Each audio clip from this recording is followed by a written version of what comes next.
વરસાદને લઈને ઓગસ્ટમાં ચિંતાજનક સમાચાર સામે આવી રહ્યા છે। ઓગસ્ટ મહિનામાં ખેડૂતોની મુશ્કેલી વધશે। હવામાન વિભાગે આગામી 4 સપ્તાહનું અનુમાન આપ્યું છે। આગામી 4 સપ્તાહ એ ગુજરાતના ખેડૂતો માટે થોડું ચિંતાજનક।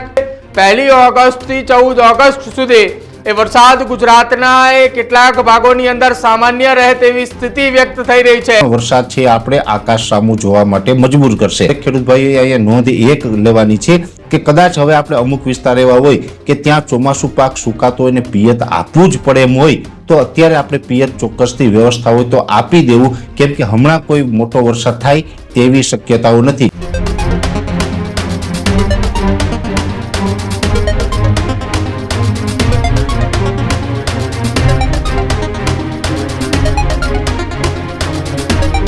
નમસ્કાર, આપ જોઈ રહ્યા છો ન્યૂઝ રૂમ ને આપની સાથે હું છું પ્રદીપ। સમાચારે ગુજરાતના હવામાનને લઈને સામે આવી રહ્યા છે કે જ્યાં આગામી ઓગસ્ટ મહિનાના હવામાનને લઈ હવામાન વિભાગ અને હવામાન નિષ્ણાંતોએ આગાહી કરી છે। ગુજરાતની અંદર છેલ્લા કેટલાક સમયથી જે વરસાદ વરસી રહ્યો છે તેને લઈને ઓગસ્ટ મહિનામાં ખેડૂતોની મુશ્કેલી વધશે કે ઘટશે તેને લઈને સમાચાર સામે આવી રહ્યા છે। વરસાદને લઈને ઓગસ્ટમાં ચિંતાજનક સમાચાર સામે આવી રહ્યા છે। આ ચિંતાજનક સમાચાર ગુજરાતના ખેડૂતો માટે છે। જો કે હવામાન વિભાગે આગામી 4 સપ્તાહનું અનુમાન આપ્યું છે। આગામી 4 સપ્તાહ એ ગુજરાતના ખેડૂતો માટે થોડું ચિંતાજનક એ હવામાન વિભાગ દ્વારા વ્યક્ત કરવામાં આવી છે।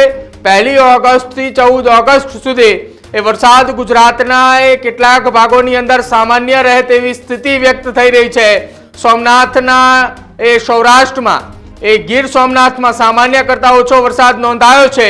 પશ્ચિમ સૌરાષ્ટ્ર તથા દક્ષિણ પશ્ચિમ સૌરાષ્ટ્રમાં સામાન્ય વરસાદ નોંધાઈ શકે આવી આગાહી વ્યક્ત કરવામાં આવી છે। હવામાન વિભાગની ઓગસ્ટના વરસાદની આ મોટી આગાહી વ્યક્ત કરવામાં આવી છે કે જેમાં ઓગસ્ટની અંદર ખેડૂતોની મુશ્કેલીમાં વધારો થાય તેવી શક્યતાઓ છે, કેમ કે અત્યાર સુધી સમગ્ર ગુજરાતની જો વાત કરવામાં આવે તો ગીર સોમનાથમાં ઓછો વરસાદ નોંધાયો છે, ત્યારબાદ સૌરાષ્ટ્રના કેટલાક ભાગોની અંદર પણ ઓછો વરસાદ નોંધાયો છે। જો કે આગામી 14 તારીખ સુધી વરસાદની શક્યતા ખૂબ ઓછી છે, જેના કારણે ખેડૂતોએ ચિંતામાં મુકાયા છે, કેમ કે તેમના પાક ઊભા છે અને 14-15 દિવસ સુધી જો સતત વરસાદ ન પડે તો તેમને નુકસાનની ભીતિ જતી હોય તેવું લાગી રહ્યું છે। જો કે હવે ધીરે ધીરે ગુજરાતની અંદર આગામી આ ઓગસ્ટ મહિનામાં 15 તારીખથી લઈને લગભગ 25 તારીખ સુધી સારો એવો વરસાદ પડે તેવી સ્થિતિ અને તેવી આગાહી હવામાન નિષ્ણાંતો અને સાથે જ હવામાન વિભાગ દ્વારા વ્યક્ત કરવામાં આવી છે।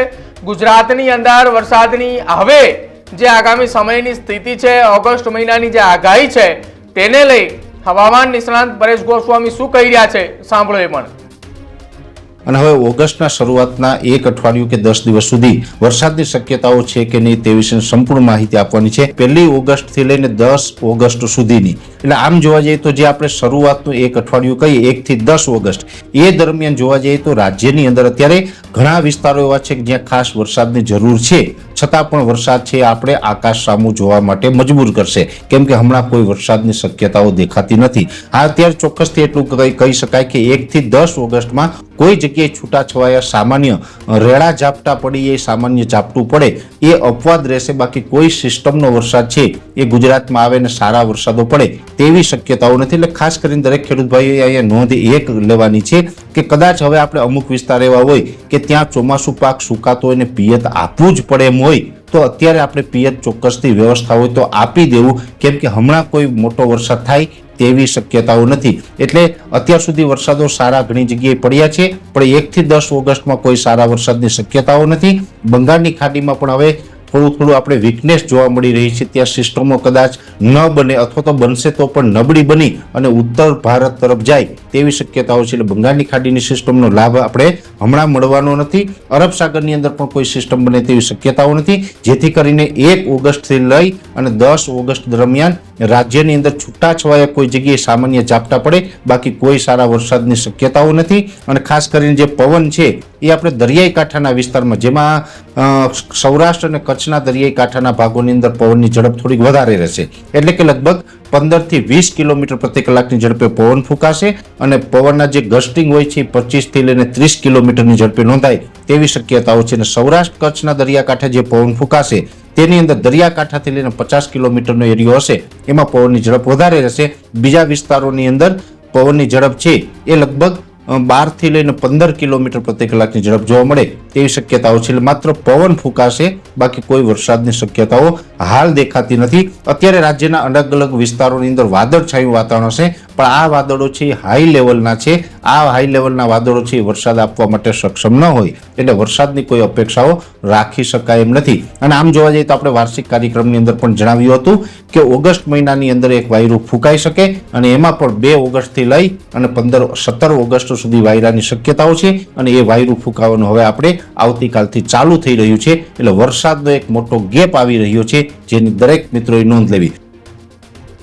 તો આતા હવામાન નિષ્ણાંત પરેશ ગોસ્વામી કે જેમણે કહ્યું ઓગસ્ટ મહિનાની અંદર સારા વરસાદની આમ તો એ ખેડૂતો રાહ જોતા હોય છે, કેમ કે ખેડૂતોના પાક એ ઊભા હોય છે અને એ થોડા સમયના એ વરસાદી ગેપ બાદ, એટલે કે જે વરસાદની સ્થિતિ એ ગુજરાતની અંદર હતી કે જેમાં લગભગ 10 દિવસના એ વિરામ બાદ ફરી એકવાર વરસાદ વરસી રહ્યો છે. જો કે હવે આજથી વાત કરવામાં આવે તો લગભગ 14 તારીખ સુધી ગુજરાતની અંદર વરસાદની એ શક્યતાઓ ખૂબ ઓછી દેખાઈ રહી છે. જો કે તમામની બાદ, એટલે કે 14 તારીખ બાદ ગુજરાતની અંદર સારો એવો વરસાદ પડે તેવી સ્થિતિનું નિર્માણ થઈ રહ્યું છે. પરંતુ આ એ આગામી 10 થી 12 દિવસના સમયગાળા દરમિયાન ગુજરાતના ખેડૂતોએ પિયત પર નિર્ભર રહેવી પડે તેવી સ્થિતિનું નિર્માણ થઈ રહ્યું છે. તમારું શું માનવું છે અને તમારા વિસ્તારની અંદર વરસાદની કેટલી જરૂર છે, શું વરસાદની સ્થિતિ છે તમારા વિસ્તારની અંદર, એ ખાસ કોમેન્ટ સેક્શનમાં જણાવજો. જોતા રહેજો ન્યૂઝરૂમ. નમસ્કાર.